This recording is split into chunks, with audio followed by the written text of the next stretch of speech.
मोक्षमार्गस्य नेतारम् वेत्तारं कर्मभूभृताम् ज्ञातारं विश्वतत्त्वानां वन्दे तद्गुणरात्रे वन्दे तद्गुणरात्रे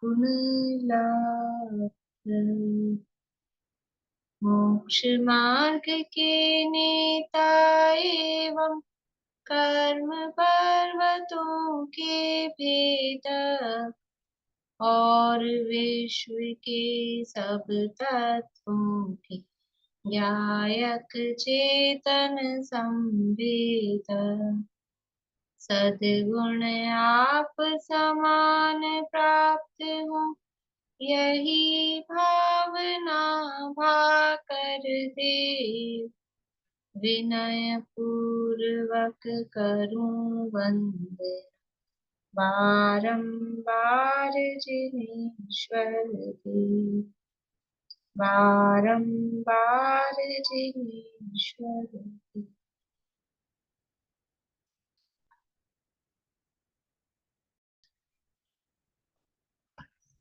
तत्वार सूत्र नामक के महाशास्त्र है आचार्य उमा स्वामी देव द्वारा रचित। इसके अंतर्गत तीसरा अध्याय अपना चल रहा है और उसमें मनुष्यों के भेद प्रभेदों की चर्चा हम कर रहे हैं, जिसमें आर्य मनुष्यों में रिद्धि प्राप्त आर्य की चर्चा हम कर रहे हैं। 8 प्रकार की रिद्धियां बताई गई हैं। कौन कौन सी 8 रिद्धियां?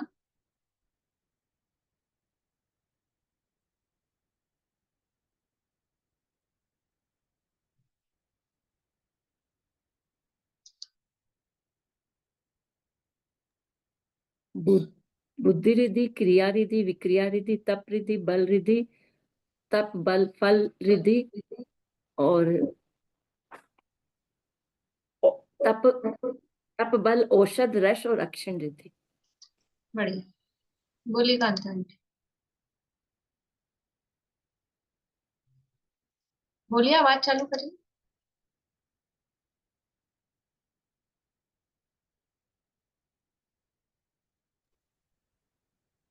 बुद्धि रिद्धि, क्रिया रिद्धि, विक्रिया रिद्धि, तप रिद्धि, बल रिद्धि, औषध रिद्धि और रस रिद्धि और अक्षय रिद्धि। एक छूट गई कोई? नहीं, पूरी है। पूरी हो गई, ठीक। यहाँ तप रिद्धियों की चर्चा अपनी चल रही है और प्रारंभ करनी है। अभी तक हमने बुद्धि रिद्धि, क्रिया, विक्रिया और कल बल रिद्धियों की चर्चा हमने की थी। ये बल रिद्धि में मन बल, वचन बल और काय बल। तो बल कैसा कि मन बल रिद्धि का क्या स्वरूप है, थोड़ा आप लोग भी बोल के बताएंगे। रिद्धियों का स्वरूप भी तो थोड़ा आप लोगों को ख्याल आया कि नहीं? बोलिए रजनी जी, मन बल रिद्धि का क्या स्वरूप है?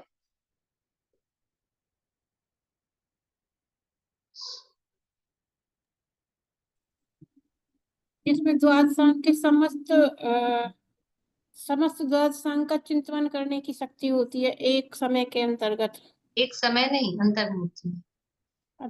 अंतर्मूर्त में संपूर्ण द्वादशांग के अर्थ का चिंतन कर ले और कोई खेद खिन्नता को प्राप्त न हो। और ये सब भी याद नहीं रहे तो इतना कि मन से कितना ही चिंतन विचार कर ले तो भी मन में थकावट, खेद खिन्नता न हो, उसका नाम मन बल रिद्धि है। वचन बल रिद्धि किसे कहते हैं? 12 अंगों का और इनका संपूर्ण का उच्चारण पूरा करने के बाद भी उनको थकान नहीं होती है। हाँ, अंतर्मूर्त में ही पूरे द्वादशांग का उच्चारण कर लें वचनों के माध्यम से तो भी किसी भी प्रकार की कोई थकावट, कंठ में, तालू में, होठ में कोई सूख रहे हैं ऐसा नहीं होता, वो वचन बल रिद्धि है। काय बल रिद्धि का क्या स्वरूप है, बोलेगी प्रशस्ति? आवाज नहीं चालू हुई। सालों तक तप बिना हृदय डूबे करने को काय बल देती है। फिर से बोलो थोड़ा जोर से। सालों तक और तप कर सकते बिना थके हिले डुले। हाँ, सालों तक खड़े रह के तप कर लें तो भी थकान ना हो। और एक अर्थ और बताया था।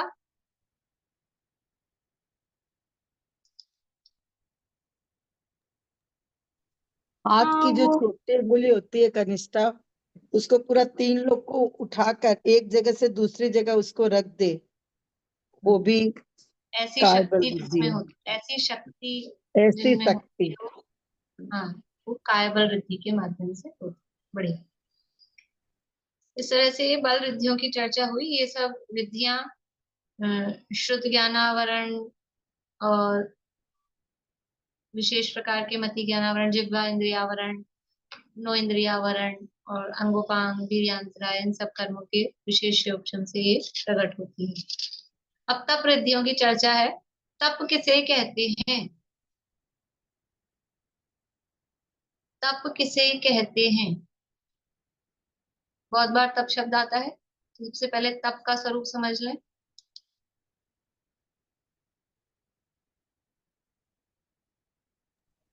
इंद्रियों के निरोध को तप कहते हैं। हाँ, इच्छा के निरोध को तप कहते हैं। इच्छा निरोधस तपः। इच्छा के निरोध को तप कहते हैं। तो इच्छा का निरोध अलग चीज है, रुकना अलग चीज है। रुकना और रोकना दोनों एक ही चीज होती है क्या? तो रोकना नहीं, रुकना। इच्छाएं रुके, इच्छाओं का निरोध, वो रुकना है।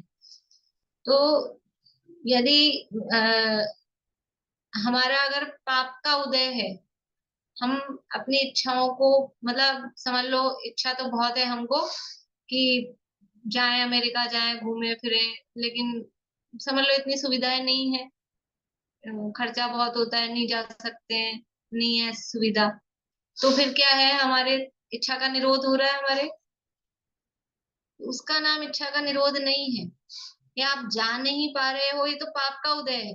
और उस पाप के उदय में मतलब हमने हमने मान लिया, स्वीकार कर लिया, नहीं हम हमको नहीं जाना, क्योंकि पता है जा ही नहीं सकते, हमको नहीं जाना। कभी कभी ऐसे होता है, स्कूलों में बच्चों को ट्रिप पे लेके जाते हैं, तो वो ट्रिप पे लेके जा रहे हैं, खर्चा आ रहा है, मान लो 50,000 का खर्चा आ रहा है, 25,000 का खर्चा आ रहा है। तो कोई बच्चे समझते हैं, समझदार होते हैं कि अपने घर में इतना नहीं हो पाएगा, तो वो खुद ही कहते हैं आके पापा को, मम्मी को दिखाएंगे, मम्मी ट्रिप जा रही है लेकिन मुझे नहीं जाना है। खुद ही कहेंगे कि नहीं मुझे नहीं जाना है। क्यों नहीं जाना है? कि नहीं नहीं मुझे नहीं मतलब पता है जा ही नहीं सकता। तो क्या उसने वो इच्छा का निरोध किया? मतलब वो इच्छा का निरोध नहीं, उसने इच्छा को दबाया है। इच्छा तो खूब है, यदि अनुकूलता हो, व्यवस्था हो, तो क्यों नहीं जाए? सब जाना चाहते हैं। तो इच्छा तो है लेकिन वो इच्छा दबाई गई है। वो तो पाप के उदय में, यानी अनुकूलता नहीं है, उसको दबाया गया है। यहाँ तप किसका नाम है? कि सारी सुविधाएं हो, फिर भी अंदर से इच्छा ही ना हो कि उसको यूज लिया जाए, उसका नाम तप है। तो ये ऐसा कब होता है? कि आत्म स्वरूप के अवलंबन से, आत्मा के स्वरूप का अवलंबन लिया जाता है, तो ये इच्छाएं उत्पन्न ही नहीं होती। उसका नाम वास्तव में तप है। आत्म स्वरूप के अवलंबन से इच्छाओं का उत्पन्न ही न होना, उसका नाम तप है। फिर बाहर में हम ये उपवास, अनशन आदि, इनको तप क्यों कहते हैं और वो क्यों करते हैं तप के नाम पर? तप तो कहते तो उसी को है ना, उपवास किया, अनशन किया, ये सब किया तो तप कहलाता है। तो वास्तव में तो वो इच्छाएं उत्पन्न न हो विषय भोगों की, लेकिन मतलब वो इच्छा उत्पन्न नहीं हो रही, उसका नाम तप है। लेकिन भविष्य में कभी प्रमाद के कारण कुछ गलत, मतलब दोष ना लग जाए, इसके लिए फिर वो कोई नियम लेकर और फिर त्याग किया जाता है, तो उस त्याग को भी उपचार से तप कहते हैं। प्रमाद के कारण कोई दोष न लग जाए, यद्यपि इच्छा उत्पन्न न हो, आत्म स्वरूप के अवलंबन से इच्छा उत्पन्न ही न हो, उसका नाम तप है। लेकिन प्रमाद के कारण कोई दोष न लग जाए, उसकी निवृत्ति के लिए या उसकी सावधानी के लिए नियम पूर्वक बाहरी कोई वस्तुओं का जो त्याग किया जाता है, तो उस त्याग को भी व्यवहार में, उपचार में तप कहते हैं। वास्तव में आत्मा के आश्रय से भोजन की इच्छा ही उत्पन्न न हो, आत्मा के अवलंबन से स्वरूप में इतना आनंद आए कि भोजन का विकल्प ही ना आए, वो वास्तव में उपवास है। लेकिन फिर भी कदाचित कोई विकल्प ना आ जाए, तो इसीलिए पहले से ही नियम लेके कि आज हमको भोजन करना ही नहीं है, ऐसा नियम ले लिया। तो वो नियम लिया, वो त्याग किया भोजन का, उसको भी व्यवहार में तप कहा जाता है कि आज ये भोजन नहीं कर रहे, उपवास, इसका नाम तप है, ऐसा कहा जाता है। तो ये तप के माध्यम से या तप में किस किस प्रकार की शक्ति, किस किस प्रकार से तप किया जाता है, वो रिद्धि के माध्यम से। ये मतलब आप देखो, तप के माध्यम से रिद्धि प्रकट होती है, और वो रिद्धि भी तप रूप है।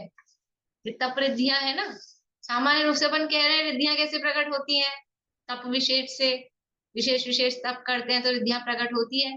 अब ये जो विशेष तप है, ये तप ही रिद्धि के माध्यम से हो रहा है। उस रिद्धि के माध्यम से उस तप में क्या विशेषताएं आ रही है, वो यहाँ पर बता रहे हैं। 7 प्रकार की तप रिद्धियां हैं। नाम उसमें चार्ट में अपन ने लिखे थे, एक बार और देख लेते हैं यहाँ पर। उग्र तप रिद्धि, उग्र तप रिद्धि, दीप्त तप रिद्धि,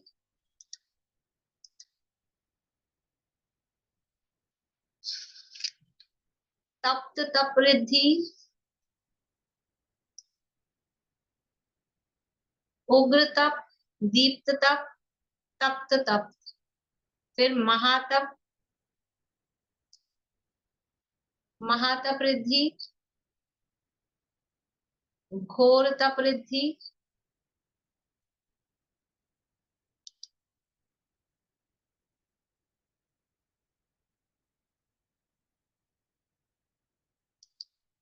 घोर पराक्रम तप रिद्धि,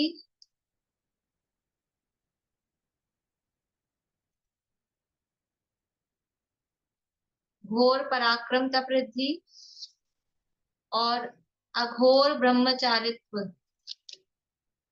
अघोर ब्रह्मचारित्व, अथवा थोड़ा नाम में शब्द में भी अंतर भी मिलता है, अघोर गुण ब्रह्म तप, ऐसा भी नाम मिलता है। अघोर ब्रह्मचारित्व अथवा अघोर गुण ब्रह्म तप रिद्धि, ये ज्यादा सरल पड़ रहा है, अघोर ब्रह्मचारित्व। इस प्रकार से ये तप रिद्धि के 7 भेद हैं। उग्र तप, दीप तप, तप्त तप, महातप, घोर तप, घोर पराक्रम तप, और अघोर गुण ब्रह्म तप या फिर अघोर ब्रह्मचारित्व।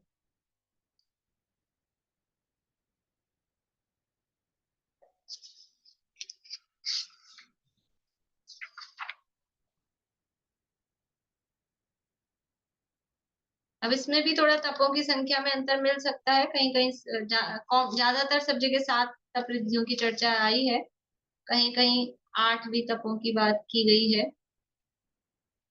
तो वो सब किसी के भेद करके या एक को एक में गर्भित करके इस तरह से वो किया गया है। अब ये जो अंशनादि तप है, अंशनादि तप अपन अभी स्वरूप पढ़ते हैं सातों का, फिर मतलब अपन फिर चर्चा करेंगे कि अनशन, अमोदर्य आदि और प्रायश्चित, विनय, व्रत आदि जो 12 प्रकार के तप हैं, वो कौन सा तप किस में गर्भित हो सकता है। ठीक है, वैसे मेरे को याद रहेगा, लेकिन फिर भी नहीं तो आप लोग याद दिलाना कि ये अपने को करना है। पहले अपन स्वरूप पढ़ लेते हैं, नहीं तो पहले स्वरूप के बिना तो कैसे अपन कर पाएंगे कौन सा किसमें गर्भित होगा। देखिए, पहला है उग्र तप रिद्धि। उग्र तप रिद्धि का मतलब क्या है, यहाँ तिलोपन्नति से गाथा से अर्थ पढ़ के फिर आगे चर्चा करते हैं। दीक्षोपवास से प्रारंभ कर मरण पर्यंत एक एक अधिक उपवास को बढ़ाकर निर्वाह करना, वो उग्र उग्र तप रिद्धि है। देखो ये नहीं, इन्होंने सीधा उग्र उग्र तप का दिया है। पहले अपन सामान्य अर्थ, अभी इसको छोड़िए, 2 भेद हैं इसके। पहले अपन सामान्य अर्थ देखते हैं। उग्र तप का मतलब क्या है कि जब भी, इतना थोड़ा शायद आप लोगों को पता होगा, नहीं पता होगा तो सुन लीजिए, कि जब भी दीक्षा लेते हैं, कोई भी जीव मुनि दीक्षा लेते हैं, तो दीक्षा लेने पर वो उपवास का नियम करते हैं। जिस दिन दीक्षा होती है उस दिन उपवास होता ही है ना, जिस दिन दीक्षा होती है। इतना तो पता है कि नहीं आप लोगों को थोड़ा बहुत? जिस दिन दीक्षा होती है उस दिन उपवास होता है। तो और फिर कुछ नियम लेके, मतलब ऐसा भी कि एक उपवास से दीक्षा ले रहे हैं या 2 उपवास, आज का भी और कल का भी, ऐसा करके उपवास का नियम करते हैं। तो जैसे आप लोगों ने कभी पुराण पढ़े हो, तो अपने जितने भी तीर्थंकर हैं सबका 2 दिन का उपवास, दीक्षा ली, फिर 2 दिन बाद उनका प्रथम आहार यहाँ हुआ वहां हुआ, आदिनाथ भगवान को छोड़ देना, उसके बाद इन राजा ने दिया उन राजा ने दिया, ऐसा आता है। तो वो 2 दिन के उपवास की प्रतिज्ञा उन्होंने ली। आदिनाथ भगवान ने दीक्षा लेते ही 6 महीने के उपवास की प्रतिज्ञा लेके बैठ गए थे। तो ये है दीक्षा उपवास, मतलब दीक्षा के समय जो उपवास धारण किया उसको जीवन पर्यंत धारण करना, यानी जिस शक्ति से दीक्षा के समय उपवास स्वीकार किया था उसको जीवन भर निभाना, कि एक उपवास का नियम लिया है तो एक उपवास किया, फिर पारणा किया, फिर एक उपवास करेंगे, फिर पारणा करेंगे, फिर मतलब एक उपवास बना के रखेंगे, तो वो कहलाता है उग्र तपरिद्धि। मतलब ये तो सामान्य स्वरूप है कि वो दीक्षा के समय जितने उपवास से उन्होंने दीक्षा ली थी अब उसको तो नहीं छोड़ेंगे, ठीक है। अगर किसी ने 2 उपवास के नियम से दीक्षा ली थी तो वो 2-2 उपवास करेंगे जीवन भर। ये तप है इस तरह का। तो मरण समय तक इस तरह से उस तप को नहीं छोड़ना, ये उग्र तप रिद्धि कहलाती है। ये रिद्धि क्या है इसमें, कि इस तरह से कर सकने की शक्ति, मतलब वो ये प्रारंभ से ही ऐसी शक्ति उनको प्रकट हुई कि दीक्षा के समय जितने उपवास का नियम लिया वो जीवन भर उतने मतलब उतने उतने उपवास करते ही रहेंगे। तो इस तरह की वो उनकी जो शक्ति है वो उग्र तप रिद्धि। अब ये जो उग्र तप है ये 2 प्रकार का है, 2 प्रकार का है। पहला है अवस्थित उग्र तप और दूसरा है उग्र उग्र तप। उग्र उग्र तप की संधि करके उग्रोग्र भी लिखा हुआ मिलेगा, उग्रोग्र। उग्र उग्र तप अलग अलग करके लिखिए तो सरल पड़ेगा, लेकिन उसकी संधि होके भी शब्द आपको मिल जाएगा कहीं पढ़ने में, शायद यहाँ ही अभी मैं दिखा दूंगी। बोलिए। ये दीक्षा के टाइम पे तो रिद्धि थोड़ी होती है, दीक्षा के टाइम पे ही से ही, लेकिन ये नियम मतलब मुनि दीक्षा, महाराज की जो रिद्धियां हैं वो दीक्षा के टाइम पे बाद में होती है तब से। हाँ रिद्धियां बाद में प्रकट होती हैं, लेकिन दीक्षा ली और उपवास मतलब दीक्षा लेते ही उनको इस तरह की रिद्धि, समझ लो पूर्व से ही इस तरह का कुछ उनका चल रही थी विशुद्धि इस टाइप की। क्योंकि दीक्षा से ही कह रहे हैं ना, दीक्षा के समय जितने उपवास का नियम लिया अब उसी को कंटिन्यू कर रहे हैं, बीच में गैप नहीं पड़ रहा कि बाद में अभी रिद्धि मतलब बहुत दिनों बाद प्रकट हुई तो फिर अब ये चालू किया इन्होंने, ऐसा ऐसा नहीं कर रहे। तो वो दीक्षा लेते से ही जैसे ही समझ लो रिद्धि उनको प्रकट हो गई है साथ में, ऐसा है।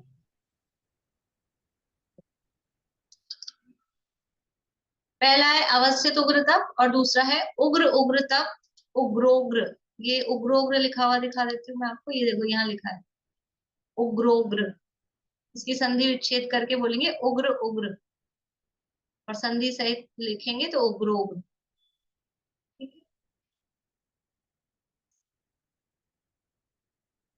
अवस्थित उग्र तप किसे कहते हैं, कि दीक्षा के समय एक उपवास का नियम लेकर दीक्षा ली हो तो जीवन भर उस एक उपवास का त्याग न करना, वो उग्र तप रिद्धि कहलाता है। मतलब जितने उपवास, 1 का लिया 2 का लिया सामान्य जो है, पर कभी ऐसा हो जाए, देखो एक मुनिराज ने मान लो उनका ये चल रहा है, एक उपवास किया फिर पारणा किया, फिर एक उपवास किया फिर पारणा किया, पर ऐसा हुआ कि आज उपवास किया कल पारने के लिए गए लेकिन विधि नहीं मिली तो कल उपवास हो गया, ऐसा भी तो हो सकता है कि नहीं हो सकता है।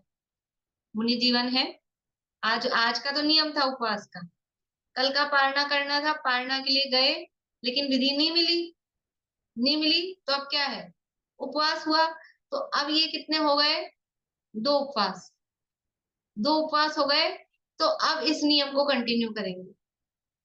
अब 2 उपवास के बाद अगले दिन पारणा के लिए जाएंगे और फिर पारणा करके फिर आगे कितना उपवास करेंगे?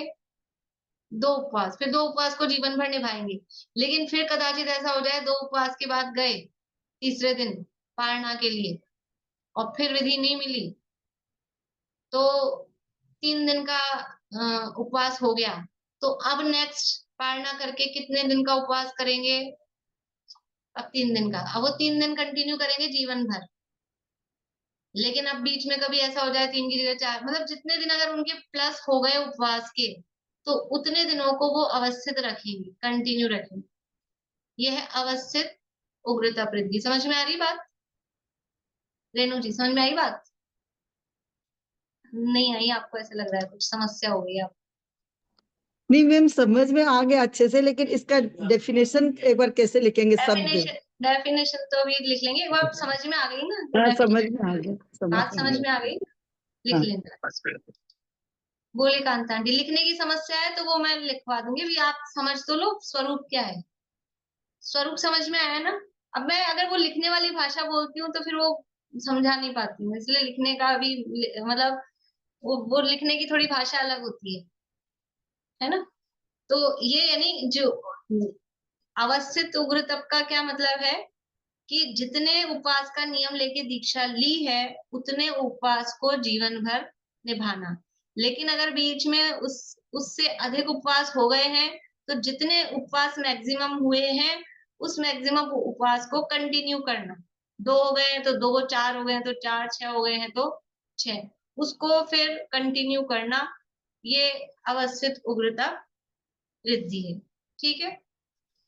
अब वो दीक्षा के समय तो अपनी इच्छा के हिसाब से है कि कितने उपवास का नियम लेके ली गई है, लेकिन यदि वो उपवासों की संख्या यदि बढ़ गई है, उपवासों की संख्या को बढ़ गई है, तो फिर कम नहीं करेंगे कि हमने दीक्षा के समय तो 1 का ही नियम लिया था, अभी तो गलती से हो गए तो वापस से 1 पे आ जाएं, ऐसा नहीं होगा। फिर 2, 3, 4 जितने हो गए हैं वो उसको कंटिन्यू रखेंगे। ठीक है? अब है दूसरी उग्र उग्रता वृद्धि। इसी का भेद है उग्रता वृद्धि का दूसरा भेद, उग्र उग्रता वृद्धि। उग्र उग्रता वृद्धि में क्या है? इसमें ऐसा है, एक उपवास का नियम लेके दीक्षा ली, एक उपवास किया, फिर पारणा करेंगे, फिर अगली बार 2 उपवास करेंगे, फिर पारणा करेंगे, फिर अगली बार 3 उपवास करेंगे, फिर पारणा करेंगे। ऐसे करके वो उपवास बढ़ाते जाएंगे खुद ही। इसमें खुद उपवास बढ़ा रहे हैं।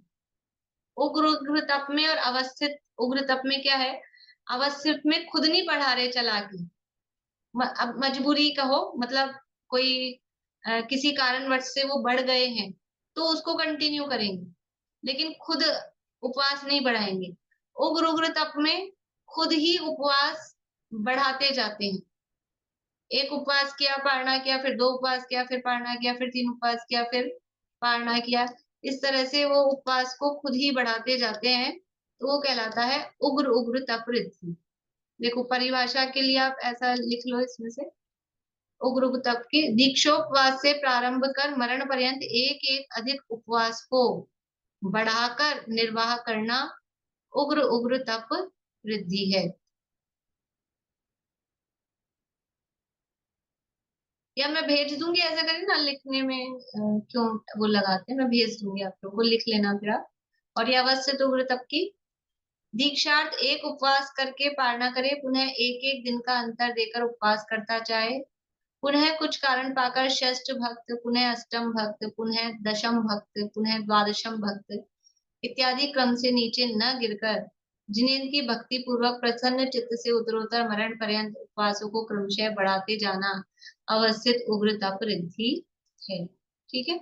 इसमें शब्द आए षष्ठ भक्त, अष्टम भक्त, दशम भक्त, इसके अर्थ और आप समझ लीजिए।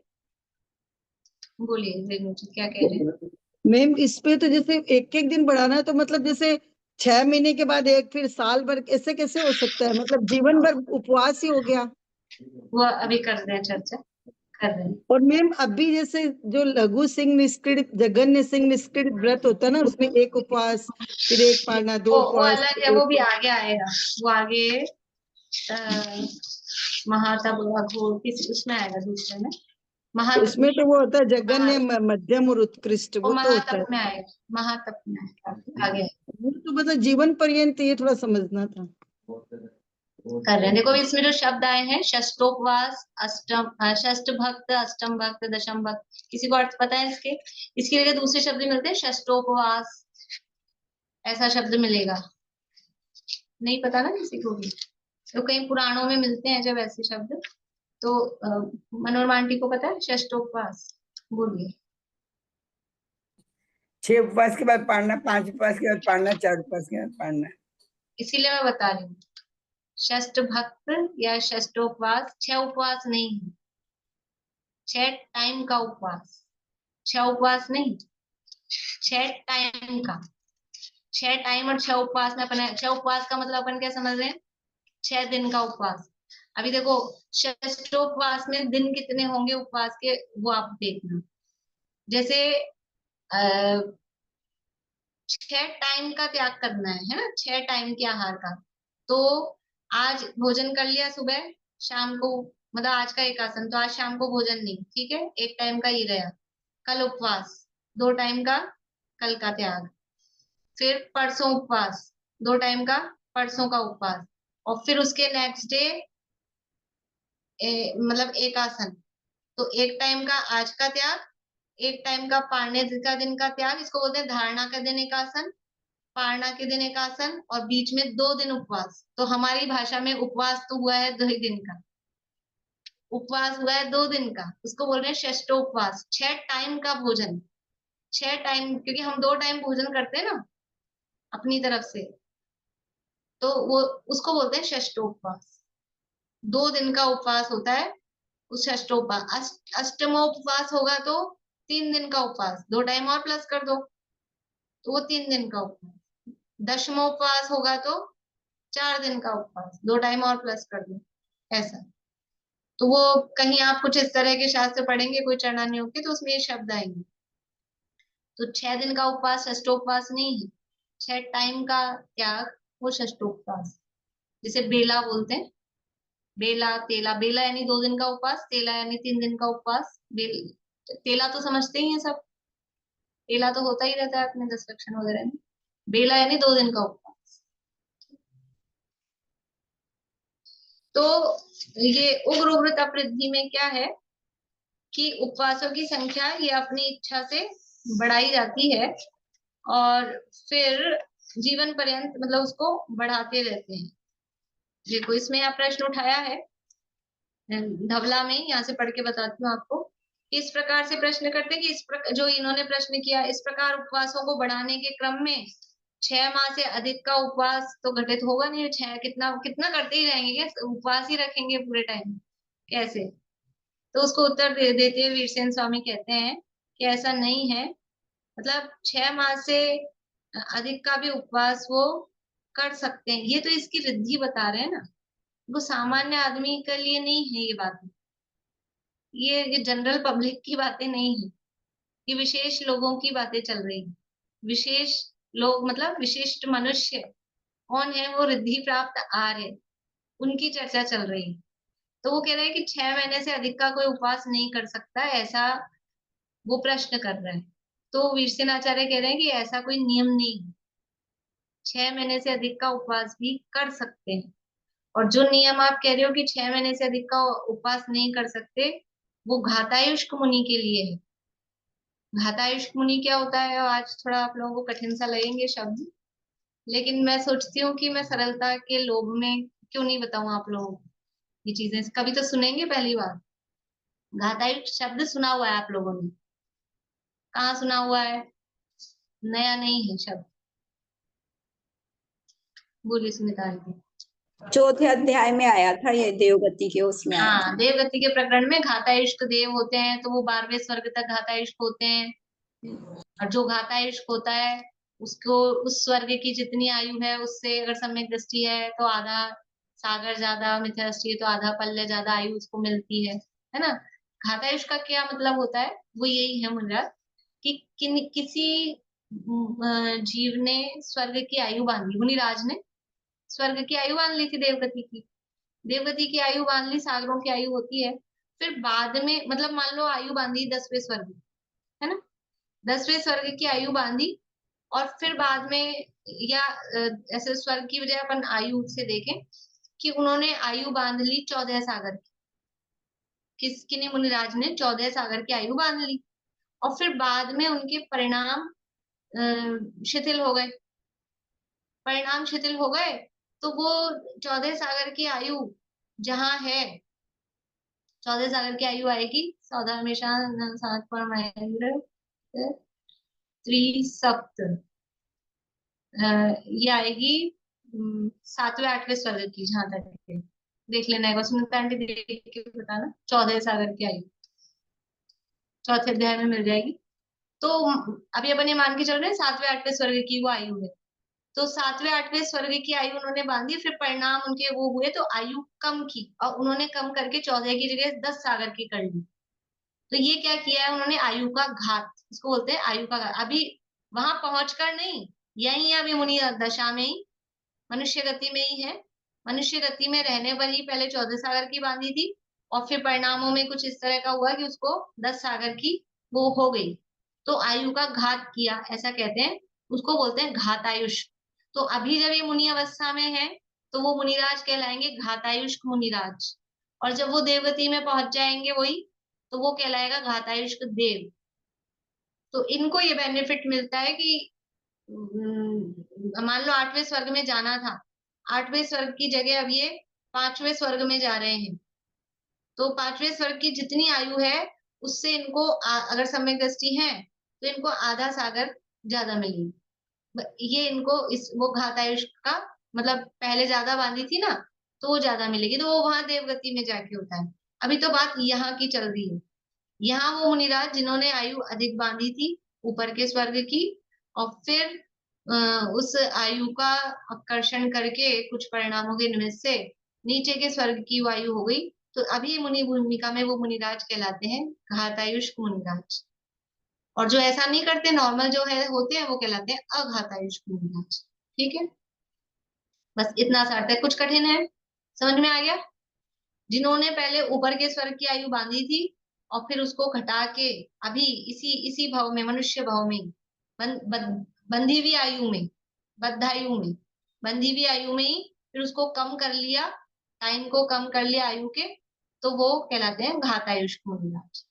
ठीक है, तो कह रहे हैं कि ये जो 6 माह से अधिक उपवास का नियम वो घातायुष मुनि के लिए है, अर्थात घातायुष मुनि के ही 6 माह से अधिक का उपवास नहीं होता। जो घातायुष मुनि है वो 6 महीने से अधिक का उपवास नहीं करते।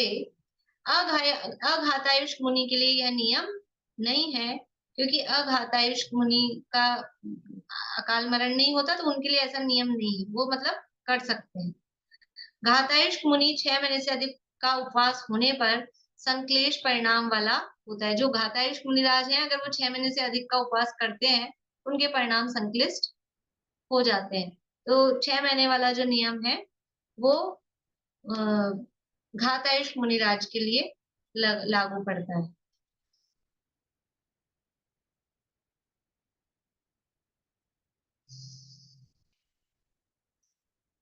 देखिए और क्या कह रहे हैं ये,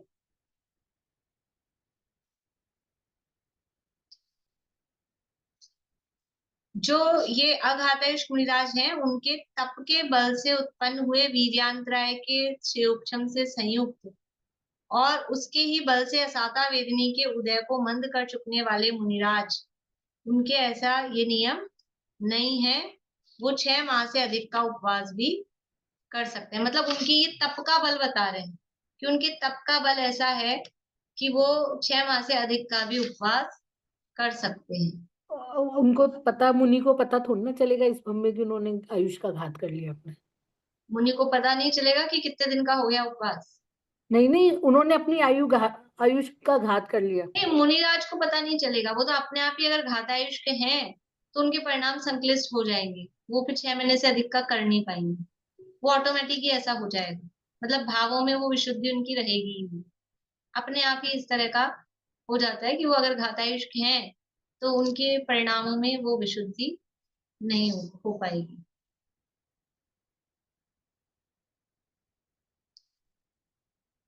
देखिए एक और दूसरे ग्रंथ में ऐसा दिया है शुद्ध सागर सूर्य मुनिराज ने कि 1 वर्ष मतलब योग गुरु तप के संबंध में 1 वर्ष के बाद मुनिराज की पारणा होती है, और यदि पारणा न करे तो बोल रहे हैं कि केवल ज्ञान उत्पन्न होता है, इसलिए 1 वर्ष से अधिक का उपवास नहीं होता। ये उन्होंने लिखा है, लेकिन इस संबंध में वीर सेनाचार्य ने इस तरह का नहीं लिखा है कि भी 1 वर्ष में नहीं होगा तो केवल ज्ञान उत्पन्न नहीं होगा।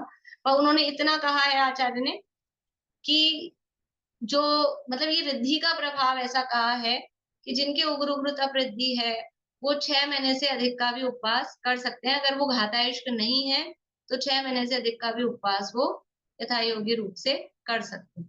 तो इसका स्वरूप इतना है कि मतलब इतनी शक्ति उनके अंदर, ये रिद्धि के माध्यम से इतनी शक्ति ऐसी होती है कि क्रम क्रम से वो बढ़ाते बढ़ाते उपवास करते जाएं। देखो उपवास कर लें और फिर यूं गिरे पड़े मरे रहें, वो अभी आगे की और रिद्धियों में आएगी ये बात कि उपवास करते भी जाएंगे और शरीर में शिथिलता, शरीर की मुंह लटक जाए, चेहरा फीका पड़ जाए, ऐसे आंखें निकल के बाहर आ जाए कि आदमी को देखते रहे, ऐसा नहीं होगा। शरीर की कांति वगैरह बराबर बनी रहती है। शरीर में शक्ति इस तरह की उत्पन्न होती है कि जैसे जो तीर्थंकर होते ना, तीर्थंकर मुनिराज, तीर्थंकरों का जन्म से अतुल्य बल के धनी है, ये वज्रशव नाराज सहनन है, तो उनको वो दीक्षा लेने के बाद आहार नहीं ले तो कोई उनके शरीर में कमी नहीं पड़ रही है, कोई उनको शिथिलता की कोई प्रॉब्लम या ऐसा कोई भूख की वेदना सता रही है, ऐसा कुछ नहीं होता है। इतनी उनकी शरीर की शक्ति है। वो तो एक आहार की परंपरा प्रवर्तित हो उसके लिए वो आहार के लिए निकलते हैं। तो ये ऐसी शक्ति मतलब तीर्थंकर मुनिराजों को भी सब रिद्धियां होती हैं, तीर्थंकर मुनिराज को भी मुनि बनते सब रिद्धियां प्रकट रहती हैं। तो इस तरह की शक्ति उनकी रहती है कि वो इस तरह से वो कर सके। तो जो मुनिराज हैं ये तप रिद्धिधारी मुनिराज हैं, तो इतनी शक्ति उनके रहती है, मतलब शक्ति बता रहे हैं। अब इसमें अपन प्रश्न ये करें, अब जैसे जो ये प्रश्न था कि फिर वो बढ़ाते जाएंगे, फिर 1 साल का हो जाएगा, फिर 1 साल 1 दिन का, अभी उसको छोड़ो, यह शक्ति बताई जा रही है, मतलब रिद्धि के माध्यम से मुनिराज के में कितनी शक्ति, मानसिक शक्ति भी और शारीरिक शक्ति भी।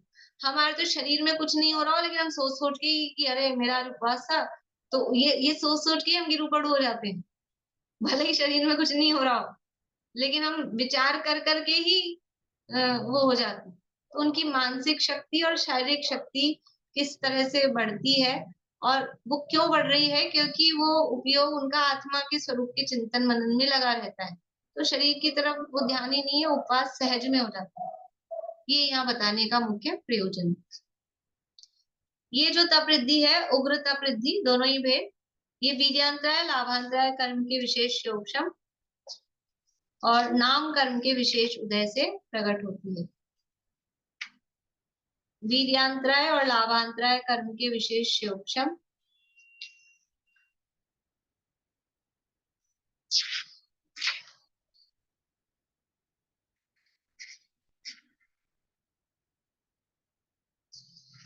और नाम कर्म के विशेष उदय से प्रकट होती है।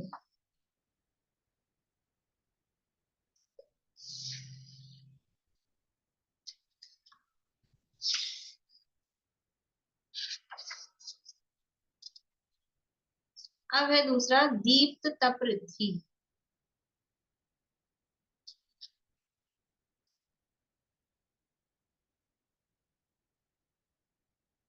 दीप्त तप रिद्धि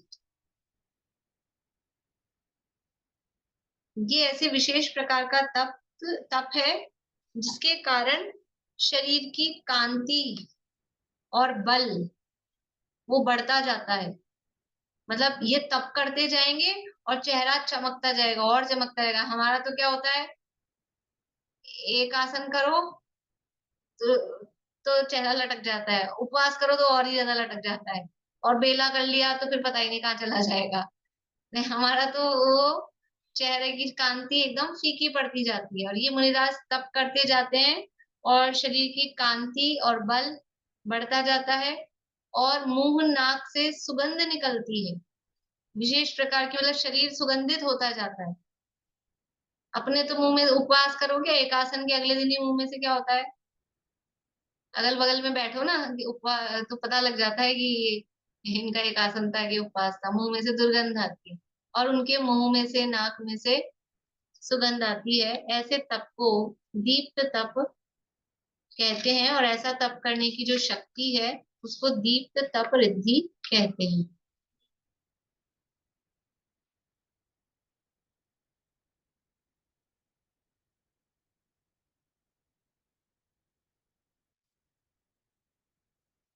कौन सा तप होता है ये भी जिससे शरीर की कांति, हमको ही बता दो, तो हमको क्रीम पाउडर लगाना ही नहीं पड़े, शरीर की कांति बढ़ती जाए, सुगंध आती जाए, ना डिओड्रेंट परफ्यूम ना ये यूज लेना पड़े, ना कोई क्रीम पाउडर लगाना पड़े।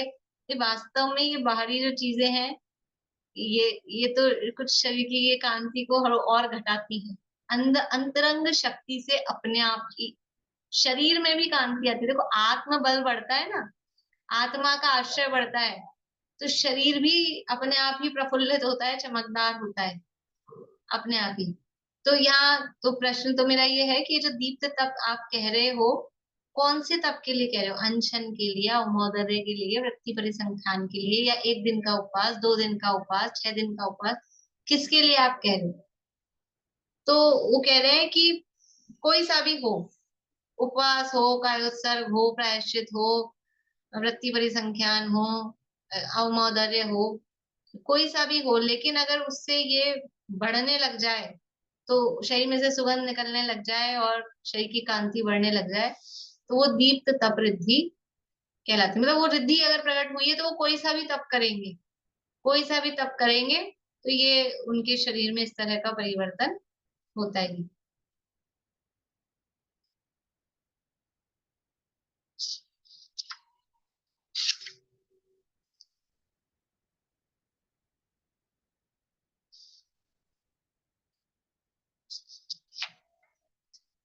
मुख्यतः उपवास की ही चलती है इनमें तपों में, कि जितने जितने अधिक अधिक भी उपवास करते जाएंगे तो भी वो शरीर का बल, कांति, सुगंध इत्यादि बढ़ती जाती है। रिद्धि वीर्यांतराय लाभांतराय के श्योक्षम, वीर्यांतराय लाभांतराय के श्योक्षम, गंध नामकर्म और तेजस वर्गणा के विशेष लाभ से प्रकट होती है। तेजस वर्गणा मतलब तेजस शरीर के विशेष उदय, ये भी कह सकते हैं, तेजस शरीर नामकर्म के विशेष उदय से।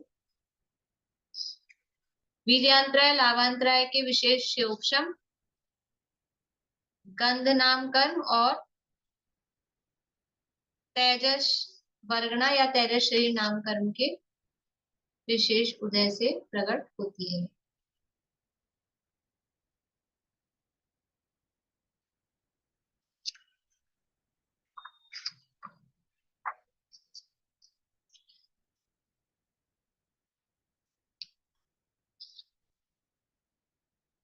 अब है तप्त तप, तीसरी है तप्त तप रिद्धि।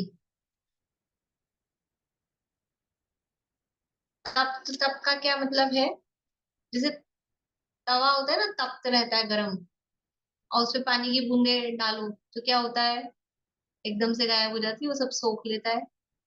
तो ऐसे ही वो मुनिराज जितना आहार कर रहे हैं, जितना भोजन ले रहे हैं, वो तुरंत ही धातु रूप परिणमित हो जाता है। कोई मल मूत्र और जो भी वेस्ट पदार्थ होने हैं, पसीना इत्यादि, वो कुछ नहीं बनता है उससे, वीर्य इत्यादि भी नहीं, मतलब धातु यानी शरीर में यूज में आ जाता है तुरंत, तो वो रिद्धि कहलाती है। तप्त तप रिद्धि यानी जिस शक्ति के कारण वो लिया गया आहार वो 7 धातुओं के रूप में परिणमित हो जाता है, और मल मूत्र इत्यादि रूप से परिणमित नहीं होता है।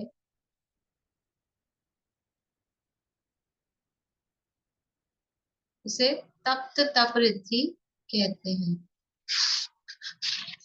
देखो, एक तो हमने कुछ ऐसे नाम पता है आप लोगों को कि जिनके आहार तो होता है लेकिन निहार नहीं होता है, यानी मलमूत्र आदि नहीं होते हैं। ऐसे होते हैं? कौन होते हैं?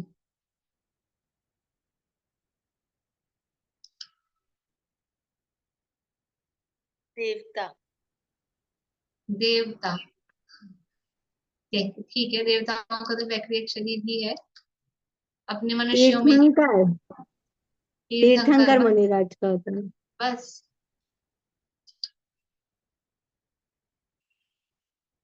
भूली रेणु जी जल्दी से आप। 63 साल का पुरुष। 63 साल का पुरुष, तीर्थंकर के माता पिता, भोग भूमिया जीव, लिखवाया था एक बार। उनके आहार तो होता है, निहार नहीं होता है। पूरे 169 महापुरुष ही कह सकते हैं, वो सब उसमें सारे आ जाएंगे। 169 महापुरुष, उनके आहार होता है, निहार नहीं होता। वो अलग है, वो उनके विशेष समझ लो अलग कर्म प्रकृतियों का उदय।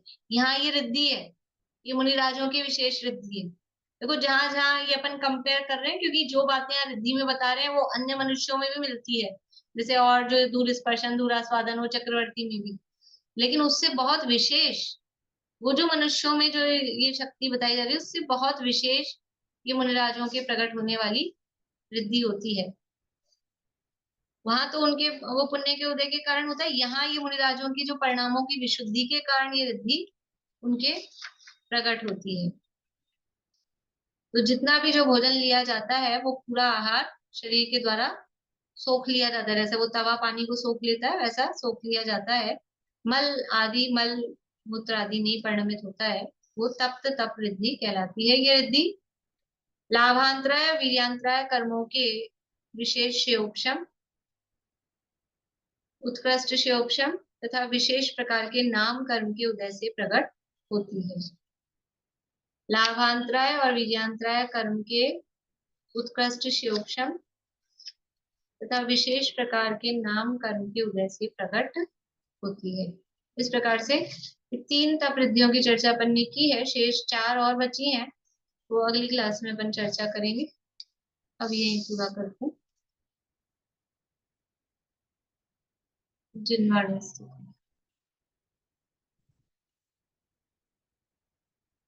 बोलना चाहते हैं कोई?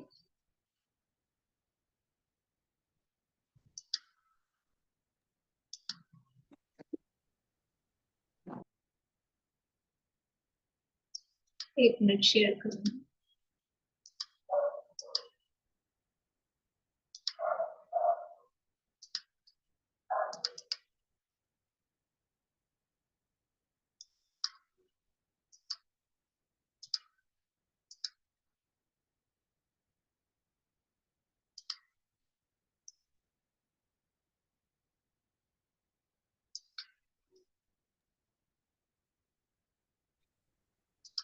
रत्नत्रय मुक्ति का मार्ग है अद्भुत, चैतन्य रत्नाकर अद्भुत से अद्भुत।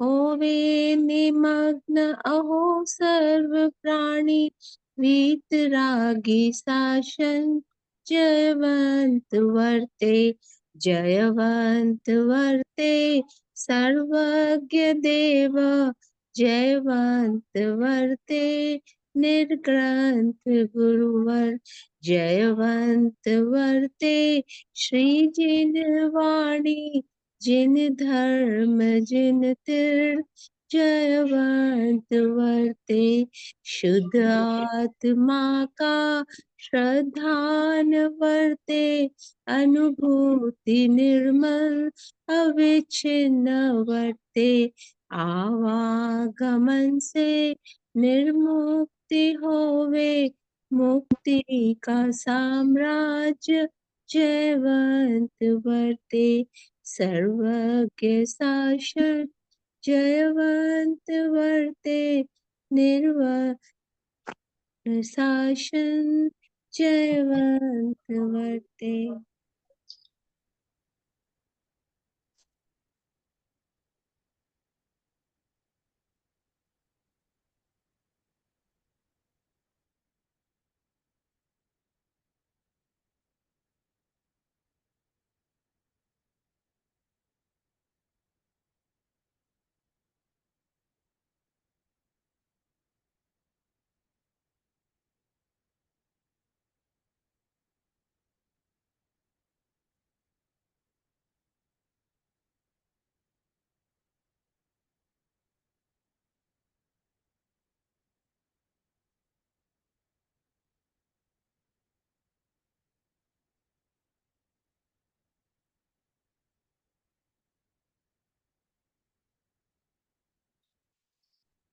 जय हो आश्रम में माता की जय।